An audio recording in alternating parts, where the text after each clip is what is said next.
Thank you for being with us this afternoon. We've got an interesting program, not just from my professional standpoint, but I think from your edification as well.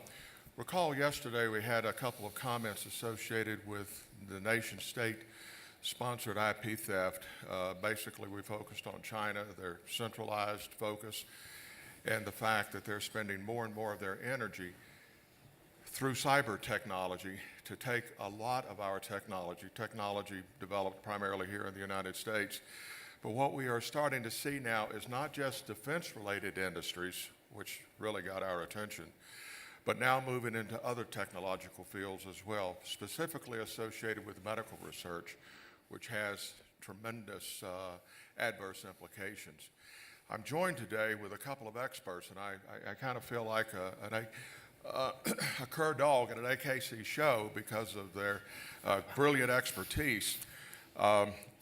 You know, I think it was in part due to FiRe and the fact that Mark and Evan got together to help demonstrate to the United States, not just at the leadership level, but also at the public awareness level, of the fact that the Chinese were taking so much of our technology.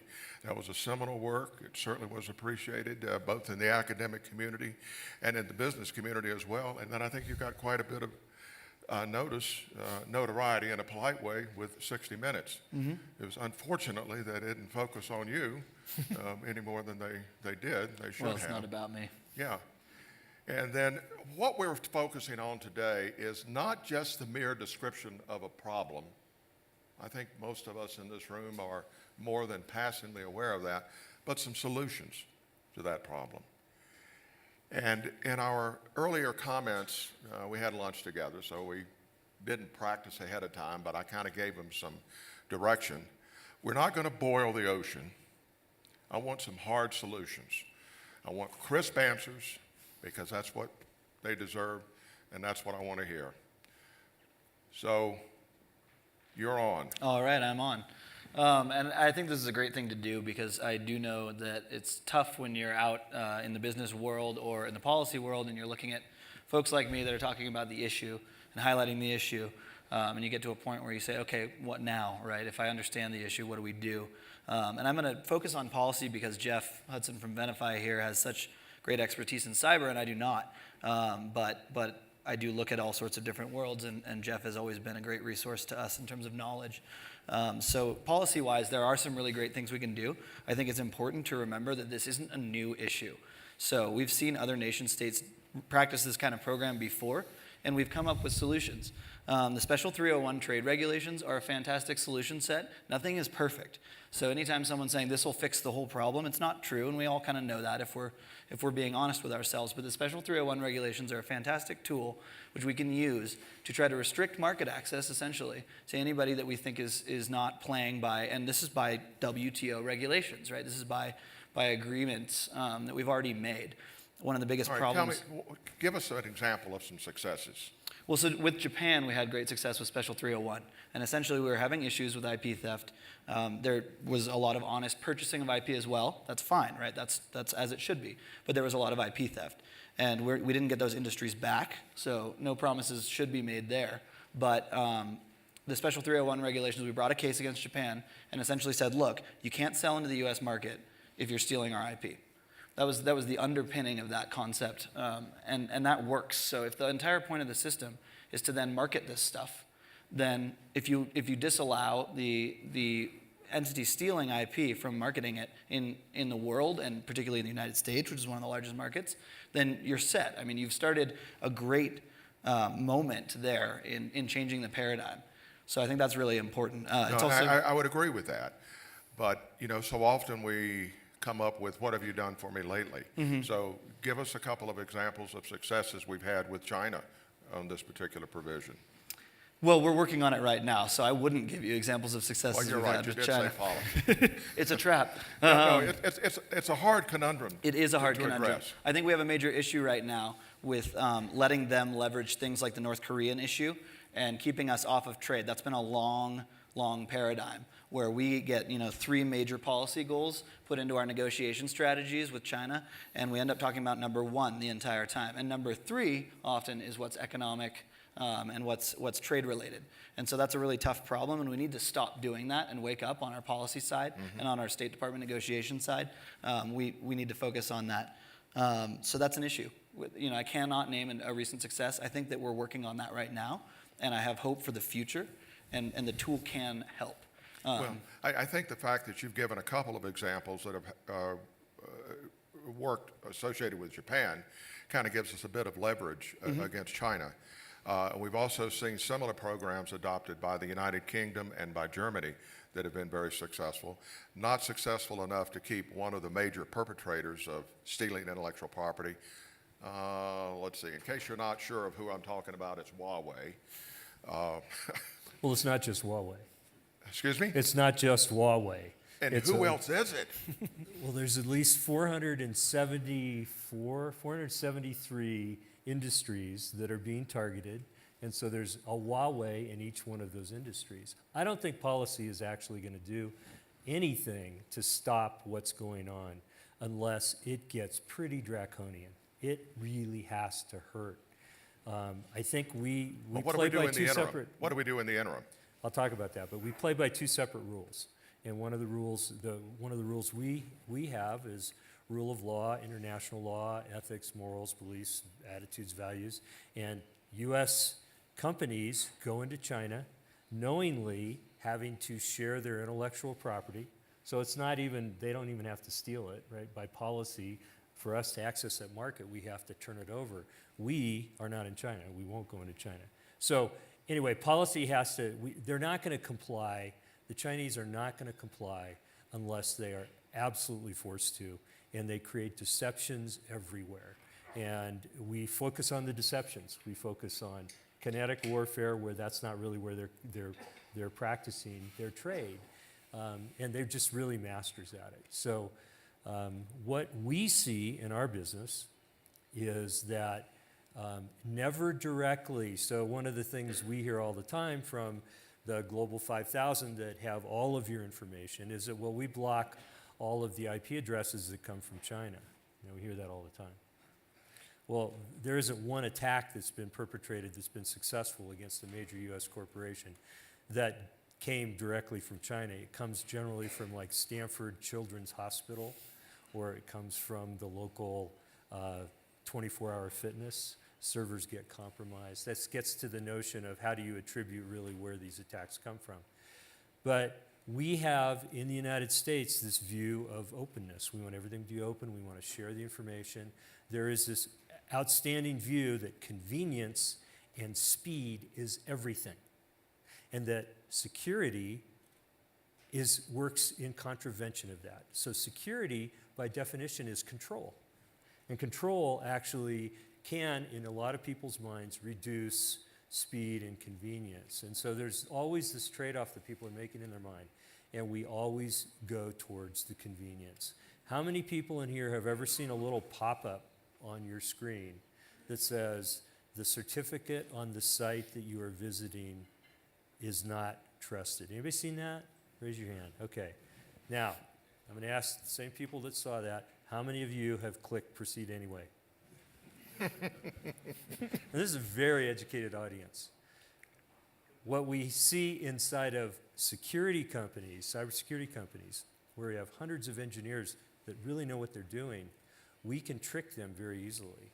And the Chinese are really good at this. They're very, very good at this. So I'm just laying a framework for I can talk about specifically what we can do in a minute. I want to key on a particular phrase that you used and ask you to expand it. And that was, we need to force them into compliance. We need to force them into modifying their behavior to conform to our objectives. What are some technologies, what are some processes, what are some policies that need to be put into place to do that? And I realize you're not a policy advocate, but I think you also realize that they go hand in hand, policy and technology. So I'm very interested in your views on that point. So if you go to China and you try and use a VPN to get back to your corporate network, what happens? Anybody know? It slows way, way down or doesn't work at all. So it's really hard to travel and have any kind of, in a VPN, virtual private network, gives you an encrypted tunnel so the information can go back and forth and people can't see it in transit. So the Chinese block that. The Chinese slow that down. They block a lot of things from the United States and other Western countries going into China. And I think if we remain completely wide open and they are closed, they're going to have an incredible advantage.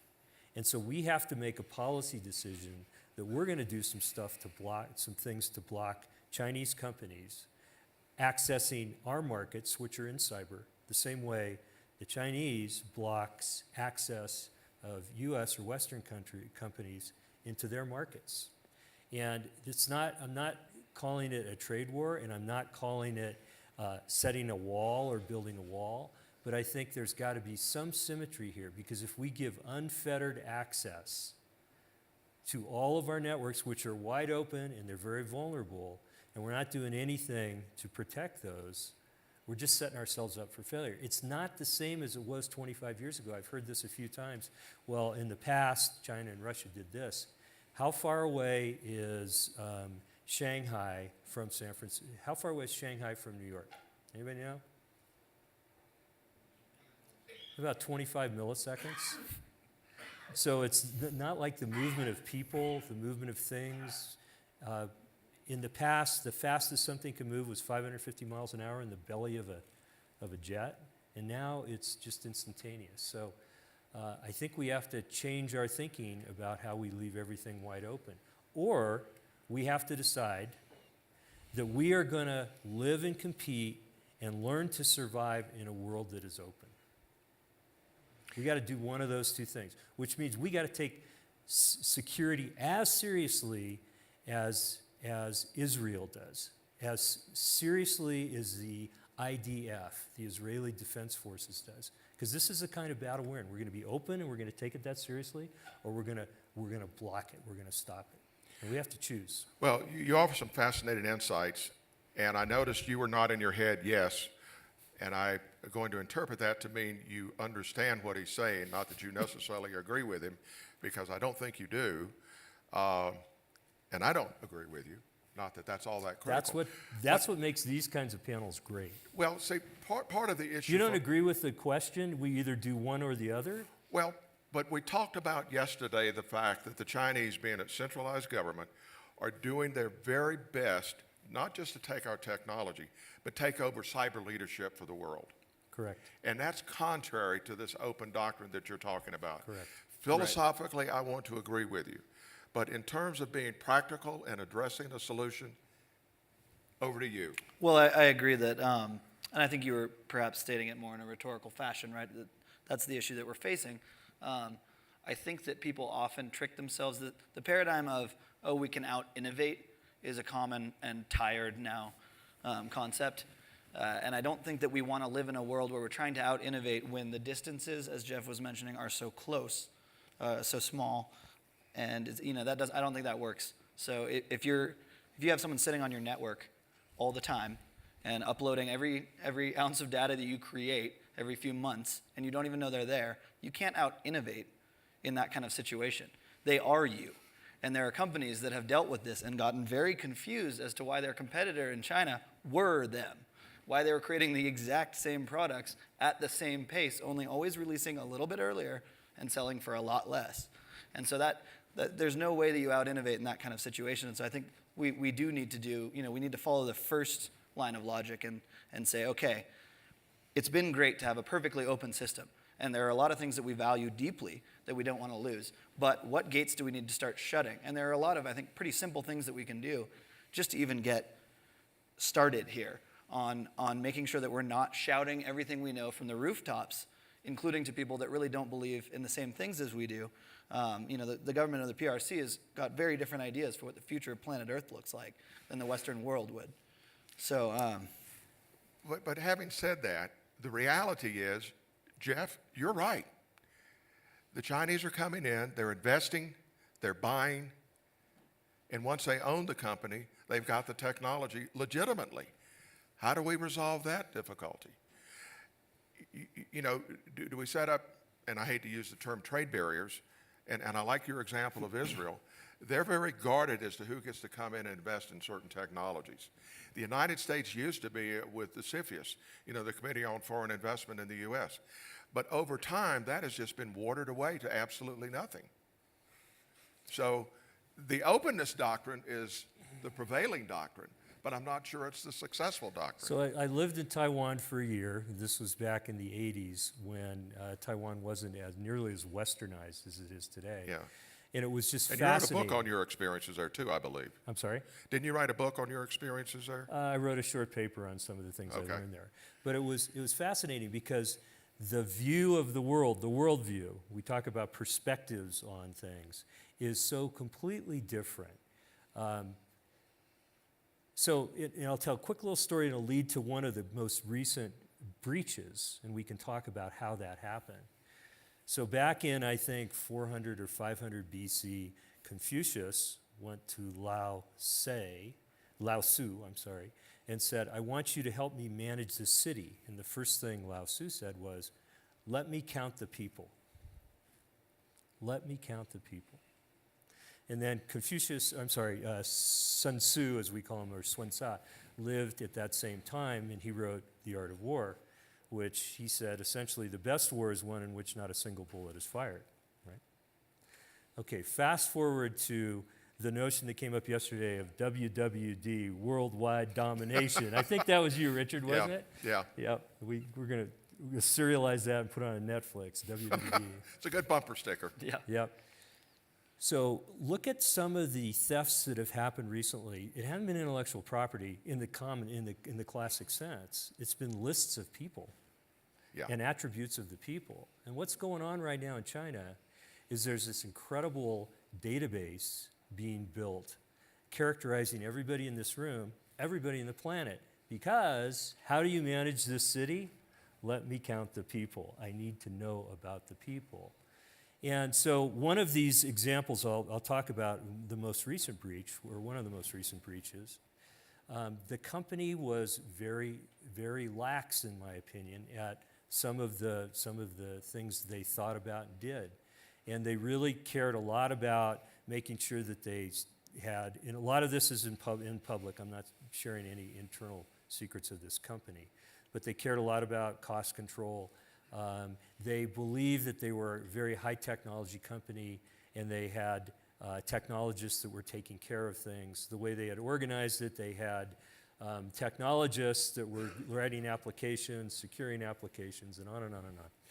And what they didn't really do was they didn't really understand the actors that were in their network. And there's two kinds of actors. There are people and there are machines. Does anybody ever wonder why some of these breaches go on for a year at a time?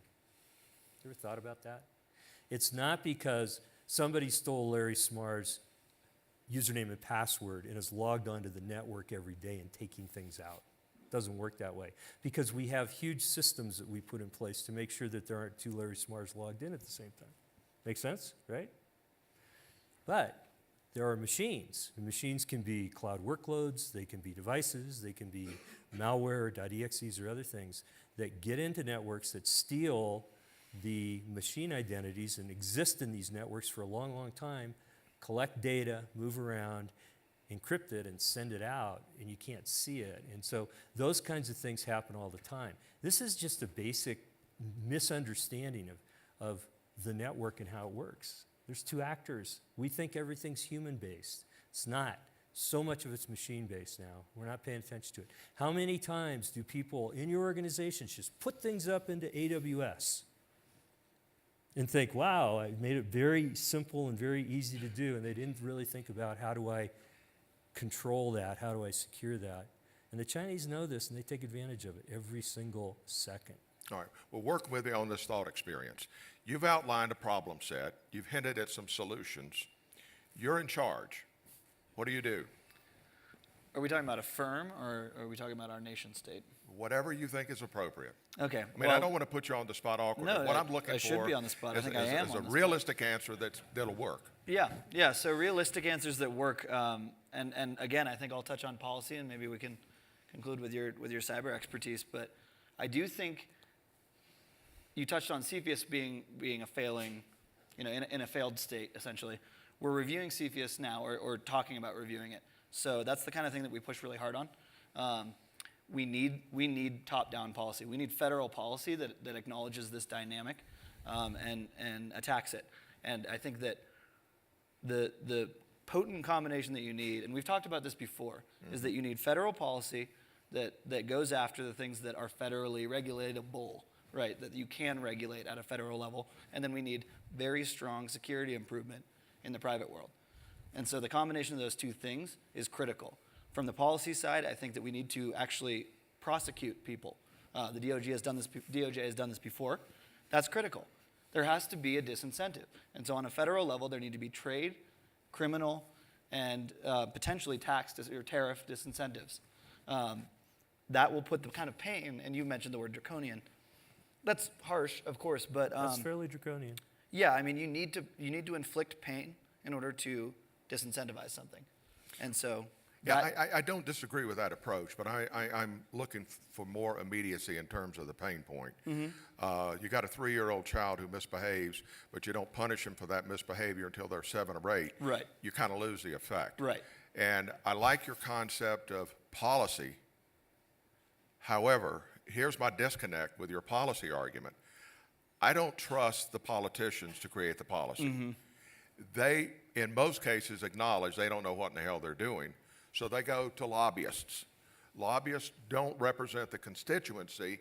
I mean, I have joked in the past that members of Congress should dress as if they're NASCAR, so we know who pays them Stamped other with than logos. just a congressional salary, okay?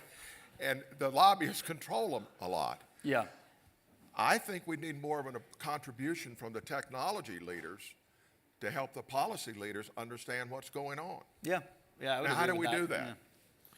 Well, I would suggest that anybody in this room that does business with China is complicit in some ways.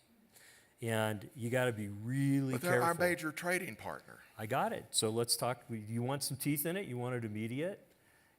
It's going to be dollars that are going to be the thing that are going to hurt. It's not going to be some policy or some trade agreement. But here's the right? reality of this situation.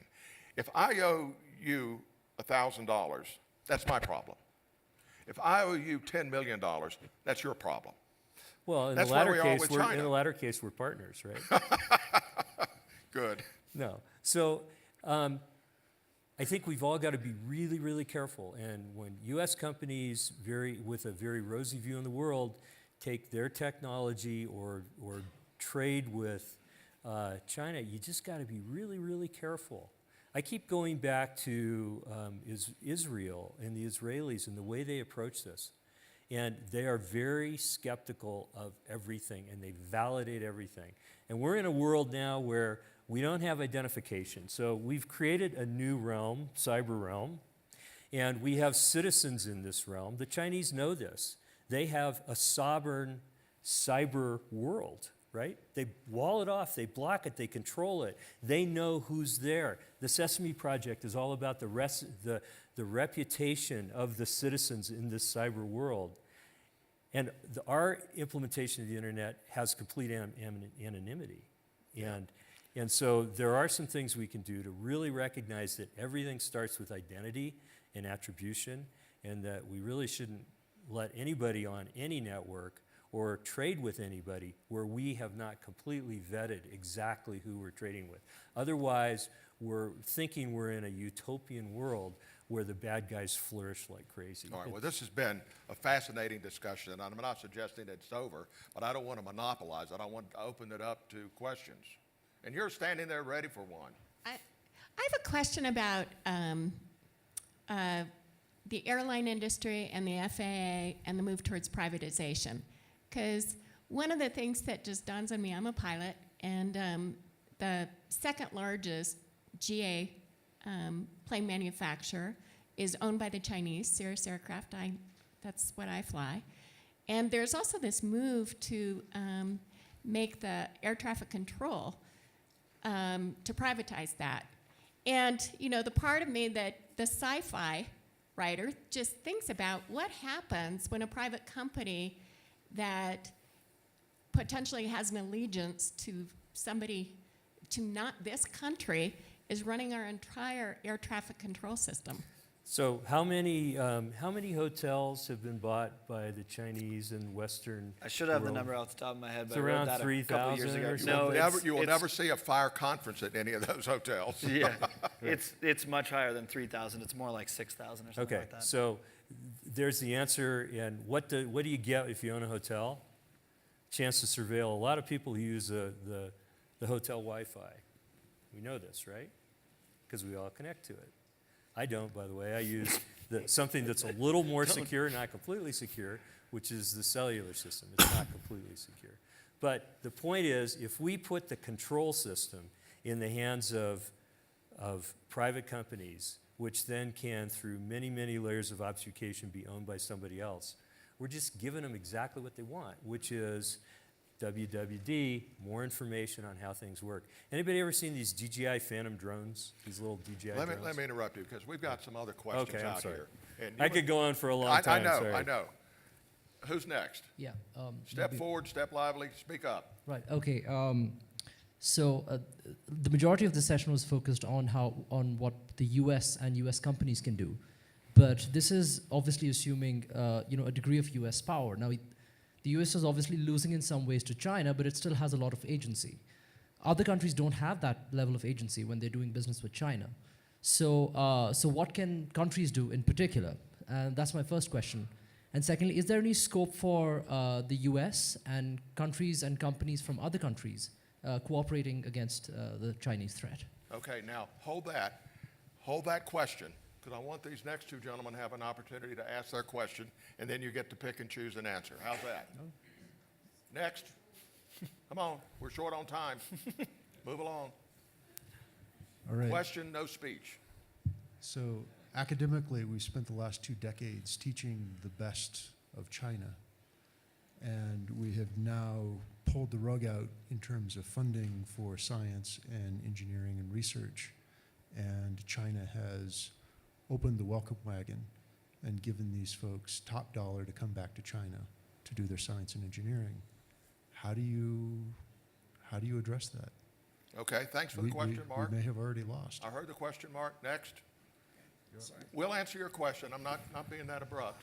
I'm going to go to the extreme end of this and ask a question about why it is that our policymakers have not done any of these things to defend us.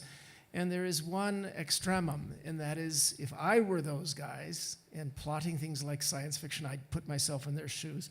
I would do blackmail like was done by the Soviet Union. Right, I'm looking for a question. Blackmail, do you think that you can come up with an AI system to find trails of influence that might show red flags on Western and American policymakers? Let the panel have an opportunity to answer those 3 questions. Who wants to be first and crisp? I'll go for it.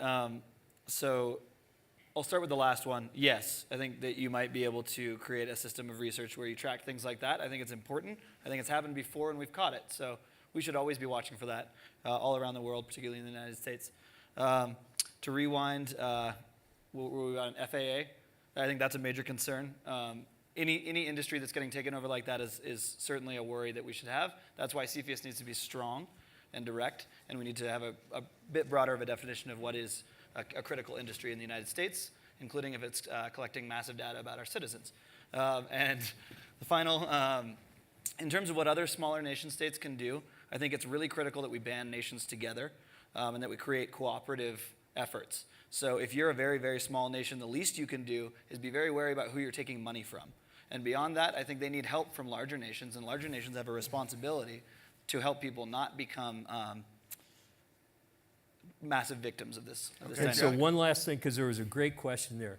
What about funding of research that's done here where the brightest Chinese student minds come here, we train them, then they go back, and then we pull the rug out of the funding of the great programs of our great universities in this country that then open it up for the Chinese to come in and fund those programs or fund those programs in China and pull our smartest, best, brightest researchers, professors, et cetera, back over to China to work. And that's a travesty.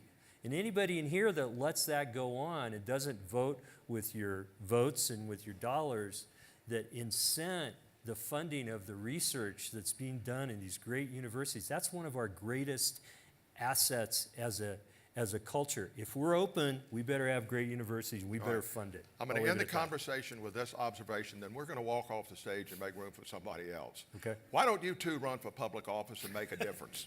Thank you very much.